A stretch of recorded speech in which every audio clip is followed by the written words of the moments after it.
जोडी तुझी अन माझी, थोडं प्रेम थोडी मजा.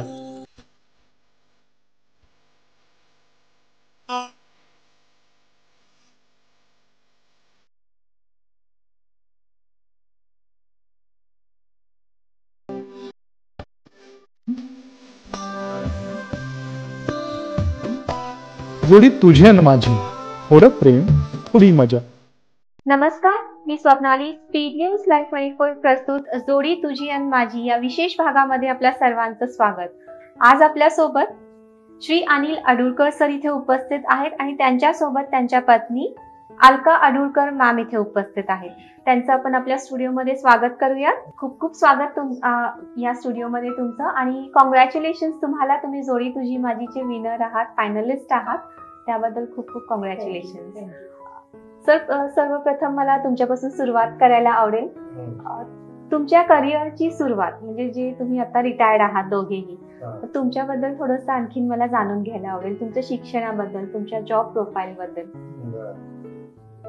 शिक्षणाबद्दल बोलायचं जर झालं तर मी SSC झाल्यानंतर लगेच मला शिक्षण सोडावं लागलं.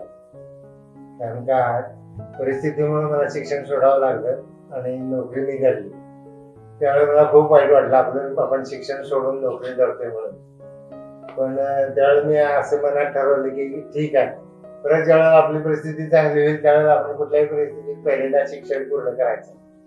आणि त्या पद्धतीनं मी SSC झाल्यानंतर शिक्षण सोडलं होतं. त्यानंतर पुढे मी शिक्षण पूर्ण केलं. तब्बल 16 वर्षानंतर मी ग्रॅज्युएट झालो आणि मी शिक्षण पूर्ण केलं. बर.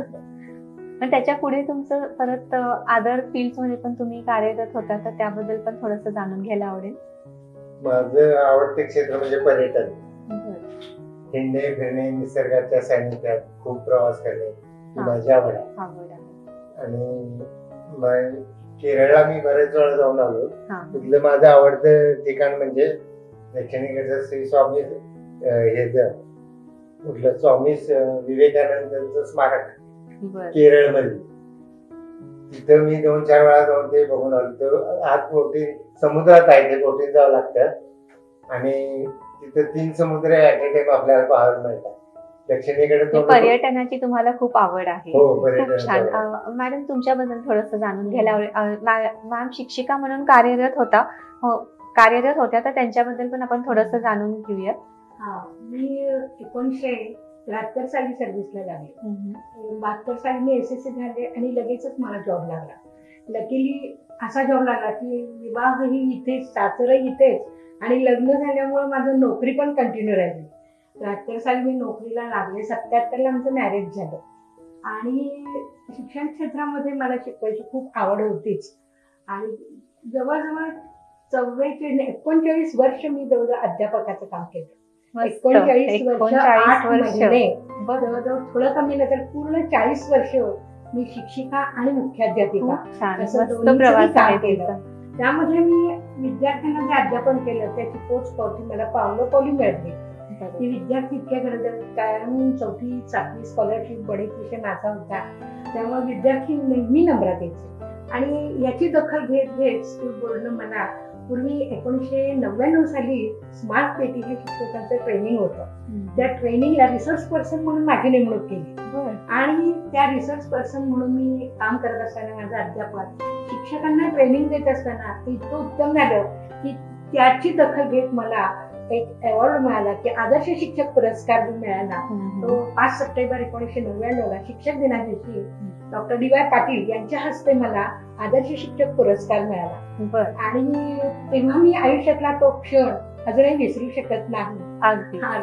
आणि त्यामुळे बरेच पुरस्कार मिळत गेले. पालकांची पोच मिळाली, संस्थेने बरेच सत्कार केले. आणखी याची दखल महालक्ष्मी बँकेने कौतुक हा सोहळा असतो, त्या सोहळ्यामध्ये मेंबर असल्यामुळे तिथं लक्ष्मीकांत बेर्डे, अशोक सराफ यांच्या हस्ते सुद्धा त्याचं कौतुक होऊन मला खूप सत्कार झाले त्या ठिकाणी, खूप ठिकाणी. आणि मी माझ्या जॉब बद्दल अगदी खूप कृतकृती आहे की भरून पडले. मी जे स्वीकारलं ते पूर्ण झालं. सगळे म्हणजे अगदी सगळे अवॉर्ड रिवॉर्ड सुद्धा त्या फील्ड मध्ये तुम्हाला मिळाले.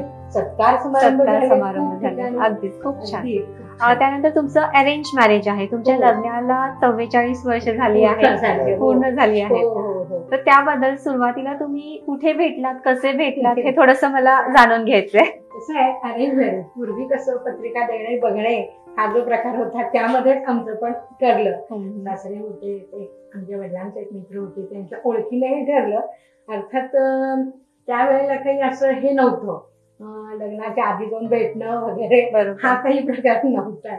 लग्न जवळजवळ 3 आठवड्यात ठरलं. ते 2 मेला साखरपुडा झाला आणि 3 जूनला आमचं लग्नही झालं. 3 जून 77ला. 3 जून 77 ह्या वेळेला आता 44 वर्ष 44 वर्ष पूर्ण होतात. सुद्धा. हो.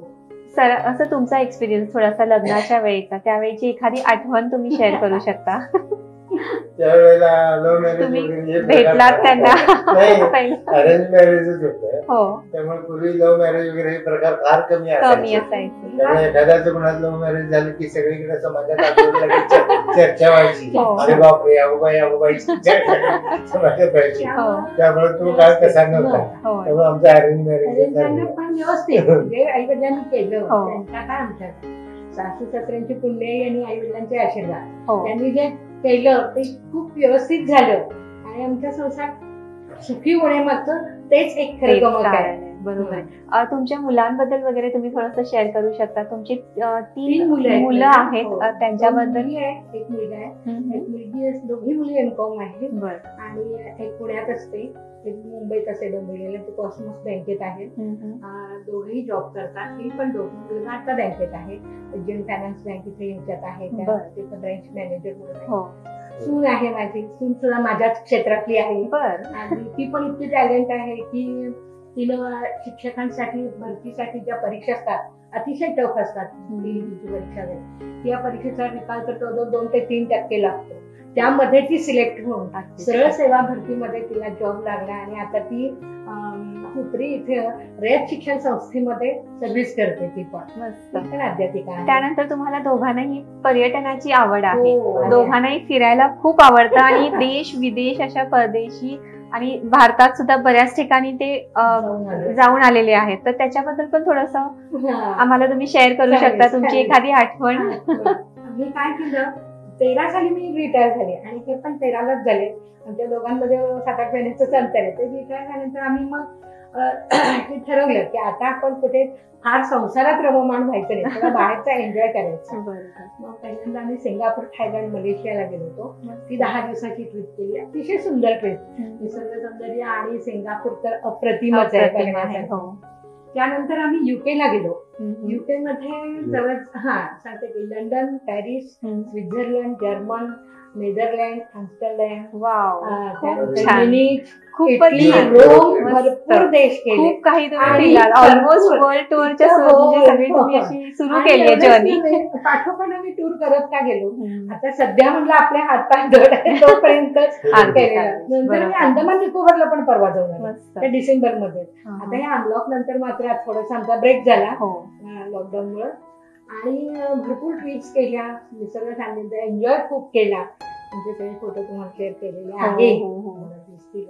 खूप मजा केली आणि आता तर सध्या अतिशय एन्जॉय करतोय आम्ही आमचं लाईफ. रिटायरमेंट नंतरचं जे लाईफ तुमचं आहे आनंदी सुखी आहे आणि खूप छान एक वेगळ्या म्हणजे एका वेगळ्या तऱ्हेने तुम्ही ते एन्जॉय करताय. लाईफ अगदी छान करताय आणि तुम्हाला खूप खूप शुभेच्छा या सगळ्या तुमच्या पुढच्या म्हणजे वाटचालीसाठी. त्यानंतर तुमच्या आवडी-निवडी ज्या आहेत त्याबद्दल पण मला थोडंसं अजून जाणून घ्यायला आवडेल. आणखी तुम्हाला दोघांना एकमेकांबद्दल काय काय वाटतं, आवडतं वगैरे थोडं शेअर करू शकता तुम्ही?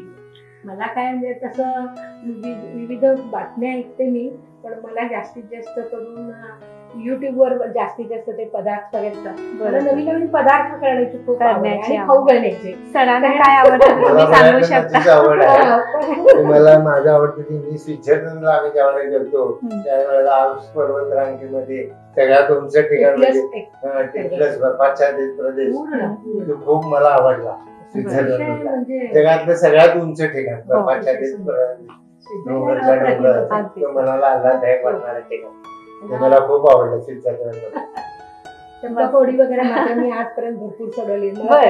त्याची टाइमपास आणि मनोरंजन जे असतं ना त्याच्याजवळ 500-600 अंक मी सोडवलेले आहेत. छान. हो, मला त्याच्यात खूप आवड आहे. आणि तुम्ही शिक्षिका म्हणून कार्य म्हणजे करत होता, तर तुमचा त्यातला एखादा अनुभव पण तुम्ही आमच्याशी शेअर करू शकता, हा. ज्या म्हणजे मुली आहेत किंवा मुलं आहेत ज्यांना तुम्ही आतापर्यंत घडवलं आहे, तर त्यांच्या काही प्रतिक्रिया वगैरे तुम्हाला कशा माझ्या हाताकडून जवळजवळ ट्रॅक्टर आणि मी सर्व्हिसला लागले. 2013ला रिटायर झाले. 40 वर्षामध्ये बरेच विद्यार्थी हाताकडनं गेले. आपण म्हणतो हाताकडनं गेले, पण हाताकडनं गेल्यापेक्षा हाताला किती लागले हे बरोबर, महत्वाचं अगदी आहे. महत्वाचं. त्यामुळे असे हाताला लागलेले विद्यार्थी कधी रस्त्यात कुठे वाटेत वगैरे भेटले तर आजही ना अगदी पायावर डोकटून नमस्कार करतात. मला तिथं धन्यता वाटते की आपण केलेलं कार्य पूर्ण पोहोचलं. बाकी ह्या आयुष्यातल्या या पुंजीवर मी पुढचं आयुष्य आनंदानं जगू शकते. इथे सगळ्या आठवणी आहेत. असं आहे ना की विद्यार्थी घडवणं खूप अजून अवघड काम आहे. फोन येतात, गुरुपौर्णिमे दिवशी घरी येतात आणि गुलाब पुष्प काही फुलाचे पाकळी, तो काही भाग महत्वाचा नाही, पण येऊन गुरूंची आदर यथासांग पूजा करून किंवा एक त्यांचे आशीर्वाद घेऊन मुलं जातात. भरपूर मुलं येतात. अगदी तो मात्र क्षण मला अविस्मरणीय आहे. खूप झालं की आयुष्यात तेवढंच मिळालं, मी भरपूर मिळत असं. माझी सुद्धा सर्व्हिस 41 वर्ष झाली. 17-18 वर्षे मला नोकरी लागली होती आणि माझी 41 वर्ष सर्व्हिस झाली, ती पूर्ण केली मी. अगदी शेवटच्या दिवसापर्यंत ऑफिस संपेपर्यंत काम कोणत्याही अडचणी न येता. आता हल्ली सर्व्हिस करायचं म्हणजे फार प्रॉब्लेम्स असतात किती, पण कोणतीही अडचण नाही. अगदी सहज गती आणि व्यवस्थितपणानं दोघांची. या सगळ्यामध्ये तुम्ही एकमेकांना वेळ कशा पद्धतीने देता, म्हणजे आता रिटायरमेंट नंतरचं जे तुमचं आता पुढचं वाटचाल सुरू आहे त्याबद्दलचं थोडंसं, की एकमेकांसाठी तुम्ही वेळ कसा काढता? आता आम्ही एकत्र एका ठिकाणीच आहे आणि घरात सध्या दोघंच आहोत. जो काय वेळ असेल फॅमिलीसाठी तुम्ही वेळ कसा देता? छोटी नात आहे, ती असते घरात सर्व्हिस करते ना. बरोबर, मग ती तुमच्या सोबत असते. तिच्यात थोडा वेळ जातो. तिला घेत बाकीचं सगळं आम्ही करतो. चालतं. ती आहे छकुली छान, त्याच्यामुळे तिच्यात वेळ जातो आणि रिटायरमेंट लाईफ अतिशय सुंदर करते. त्यातूनच थोडं हिंडणं फिरणं चालू आहे. अगदी छान. सुनबाईंचा सुद्धा त्याला अतिशय उत्तम प्रतिसाद असतो. ती म्हणते, बाई आई तुम्ही खूप वर्ष कष्ट केले, 40 वर्ष नोकरी, आता तुम्ही खूप एन्जॉय करा. आणि आग्रहाने स्वतः तिकीट बुकिंग करून प्रवासाची तयारी करून देते की तुम्ही एन्जॉय करा आता. खूप छान. सहकार्य आहे. तुमचं फॅमिलीला आणि फॅमिलीचं तुम्हाला छान सपोर्ट आहे, त्यामुळे तुम्ही इतकं छान लाईफ जे आहे. प्रश्नच नाही. तुम्ही इथे आलात, तुमची जर्नी आमच्या सोबत शेअर केली, त्याबद्दल खूप खूप धन्यवाद आणि पुन्हा एकदा कॉंग्रॅच्युलेशन तुम्हाला. Thank you so much. धन्यवाद. जोडी तुझी आणि माझी, थोडं प्रेम थोडी मजा. ताज्या अपडेट्ससाठी स्पीड न्यूज लाईव्ह 24 चॅनेलला सबस्क्राईब करा आणि बेल आयकॉनवर प्रेस करा.